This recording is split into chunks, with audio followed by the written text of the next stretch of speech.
We break down the biggest three games in college football each and every week with Steve Merrill from Pro Sports Info and Wager Talk TV. So please join him again, prosportsinfo.com and Wager Talk TV right here on YouTube. It's coming down to the wire, Steve. Huge games across the nation, especially in the Big Ten this weekend in Columbus with Ohio State. I got to tell you, I challenged you last week on Purdue and Ohio State, and a number of people were right on board with me like, this is crazy. Ohio State's a 21-point favorite against Purdue.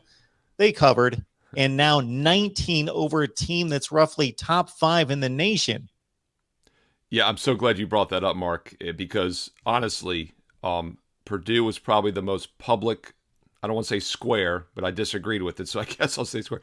Probably the most public play I've seen all year, no joke, in college football. And as you know, I do my Fade the Public NFL video over at wagertalk.com. And last year I started that in late November. It went 31-7, fading the most public NFL plays every week through the Super Bowl. I started it earlier this year in September and October, but by popular demand. But I said with a caveat, tread lightly. This works better later in the season. Well, guess what? The NFL video went 3-0 last week, fading the public. It's won 3 straight weeks now. But the most public play I've seen in all of football, college or pro, was probably Purdue last week. And it's interesting because I mentioned here on the show my power ratings favored Ohio State by 29, which even I thought was pretty crazy. And what happens? They go out and win by 28. So the computer was right, I guess. This week, for what it's worth, it favors them by 24.5. So once again, my simulations like Ohio State, but I'm not jumping on board this one. I actually used Michigan State last week was my final cut for my best bets. I used it as my free play at wagertalk.com. I always post the game that just misses the cut for free. That was actually Michigan State. And the thing that kept it from being a best bet was the possible letdown, and the look ahead to Ohio State off their first loss. But I really thought Maryland was tanking. So I'd like both these teams last week. They were both play-on teams for me. That kind of keeps me off the game this week. So once again, the line value does, at least according to the power ratings, favor Ohio State slightly like it did last week. But Michigan State is a more dangerous underdog. First of all, Purdue, very one-dimensional. And they did throw for a lot of yards last week. And I still think this Ohio State pass defense is suspect. Michigan State can run and pass. And whenever you're getting almost a 3-touchdown dog that averages 35 points a game, balanced offense, that obviously backdoor cover potential exists. And that 24.5 power rating might end up being 17 late in the game and they end up covering. So I'm going to stay off it this week. But yeah, last week Ohio State was getting no love. This week it kind of looks like the same way, but I think this line's a little sharper. We get Steve each and every week to break down the 3 biggest games in college football right here on our main channel, but join us on Patreon at MarkRogersTV so you can grab the link in the description section below, or just go to Patreon, search MarkRogersTV. You get Steve's under the radar selection of the week, as well as my picks, 61% against the spread. Clemson out of the college football playoff picture. It's been a down year for the Tigers, but they can still advance to the ACC championship game. But the team that has come out of nowhere to control the ACC Atlantic right now is Wake Forest, undefeated in conference play, going to Death Valley as a 4.5-point dog. Yeah, if you told me a couple months ago, or maybe this summer in August, that we'd be talking about this game the third week of November here as one of our top 3, you would have obviously assumed it's because Clemson had run the table, and maybe Wake had a couple losses and they could play spoiler. It's the exact opposite. Who would have thought Clemson was the spoiler, right? And Wake had more on the line here. Last week Wake was in that definite letdown spot against NC State. They got it done, though, 45-42. They were about a 2-point favorite. It closed as low as pick'em, so money did come in on NC State there. Both teams, though, had 3 turnovers each, so you could make a case Wake was a little sloppy. But they got it done. They're still alive to have something to play for here. The question becomes, has Clemson turned things around? First of all, let's look at the power ratings. My power ratings actually favor Clemson by 8.5 points in this game. So there is some line value with the Tigers in this one for one of the first times all season. Obviously, they've been a vastly overpriced team all year. In fact, they're still 2-8 against the spread despite covering 2 of their last 3. Keep in mind, they started 0-7 against the spread, and they got that miracle non-deserved cover against Florida State for the first one of the season. But then they carried a little bit of momentum, I guess you could say, into Louisville, and they did win and cover once again as a favorite. And then last week, they didn't cover, but they won by 37 as a 40-point favorite against UConn. So, not too much we can take away from that game. But it does look like they're starting to play a little bit better. I think you can make an argument they're probably definitely underrated at this point. This is still a very talented team. And defensively, they're really good. I mean, the defense has not been the problem this year. They're giving up 15 points a game 4.5 yards per play. You can make an argument, Mark, that, after Georgia, this might be the second best defense in the country. So it's really remarkable that they're on the season 2-8 against the spread, but they're still 7-3 straight up. It's like you feel like they're 5 games below 500 because of that spread record of the underperformer, but they're still a 70% team, just a couple games behind Wake. So I do think there's actually some line value now with Clemson, and this is a Wake Forest team that allowed 56 points to Army. It's a Wake Forest team that has allowed 37 or more in 4 of their last 5, 34 or more in 5 of their last 6. This is a substantial defensive edge for Clemson, and I know they've had some offensive problems, but they've put up 30 or more in 3 straight games now, and they're facing a bad defense. So we're getting line value, and we're actually getting a sneaky good setup. With a team that's tanking like Clemson, you want to wait to see a turnaround.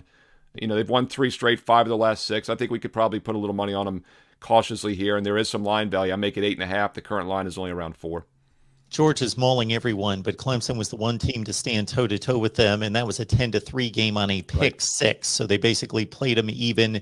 And Clemson, this might be the case of them saying, okay, we've had a bad year, we're beat up, they've got some injuries, but, this is still our conference, and we're going to rise up at home and show Wake Forest, even if they move on to the conference championship game, who really still owns this conference. Got Steve Merrill on the line from Pro Sports Info, also Wager Talk TV. Please join him there. And he's got his under the radar selection that he's gracious enough to provide for us on Patreon each and every week. So join us on Patreon. Just search Mark Rogers TV. If it weren't for the Oregon win against Ohio State, any college football west of the Rockies or west of the Midwest would be completely ignored right now. The Pac-12 has been abysmal, but Oregon is hanging on one game, and that's the win against Ohio State. And that is what makes this important, not just in the Pac-12, but nationally. This could be the precursor to a conference championship matchup between these two. Oregon goes to Utah, and for the first time since going to Columbus, the Ducks are an underdog as a 3-point dog against the Utes. Yeah, and the line closed at UCLA back in October around Pick'em, the game they won 34-31, so they were close to being a dog in that game as well, of course. And the only one they've really been challenged was at Washington a few games ago when they were a 7-point road favorite. They've been a double-digit favorite in most other games except Stanford, in which they lost before that back in early October. So they have had a fairly light schedule recently as far as being a double-digit favorite. Obviously, the odds makers are saying these two teams are even. Line is currently 3, but there's a lot of 3.5s out there. This is a perfect example, Mark, as we head into the weekend. If you like Utah, you play -3 now. If you like Oregon, you wait and play plus 3.5 or more, which is currently available at some sports books. There's about a 10% chance that Utah wins by exactly 3. So it's inexcusable if you're taking this as a serious investment like my clients do and I do, that you don't have either 3 on Utah or 3.5 on Oregon, because it makes a huge difference long term, and they're both readily available numbers. My power ratings favor Utah by only 2 in this game, so the line is a little inflated. I think at 3.5 or more, it definitely is inflated because that's such a key number. I'm not a believer in Oregon as far as a top 4 team, and I root for chaos. I think you probably do too. We want like 9 or 10 teams that have a vie for that Final Four, so we can really argue for our preferred format, which is for me a 16-team playoff, at least an 8-team. Give us at least an 8-team. It's just one extra game for everybody. A 16 makes more sense. I'll get on my soapbox here for a moment. I went to a 1AA school, William & Mary, so I've seen FCS playoffs since the 90s. They do it during the exam period in December, so don't tell me these guys can't do it during the off weeks in December and January where there's no class. With that said, though, it unfortunately seems to work itself out every year, as you know. Oklahoma goes down last week. Michigan State goes down the week before. Wake Forest goes down the week before. And you can kind of see Oregon going down this week and making it even more clear-cut as far as eliminating another team from that mix. So I think Utah probably wins this one, but it's going to go down to the wire. At 3.5 or more, the line is a little inflated. I've run the models and run the matchups, and the 16-team playoff, the games that we would see would be phenomenal. And Mark, do you agree with me? I mean, why don't we just use the current bowl system like they're doing anyway for those games? Who loses in this mix? Because I don't think you and I have talked too much about this. Who loses in it? Because the other bowl games become stronger because they become quarterfinal and semifinal games. Why do you think it doesn't happen? There's a few different ways to look at it in regards to the way I would prefer to do things. A little too much to talk about here, but yeah, 16 teams would be phenomenal. You may need to pair off one game off the regular season. It's been a long time since I did the math in the calendar. year to figure it out, but and still give these guys some time off between the conference championship games and the bowls / playoffs. But yes, it can be done, and it would be meaningful and would bring a whole other element of fan bases into the mix and into the interest in December. No question about that.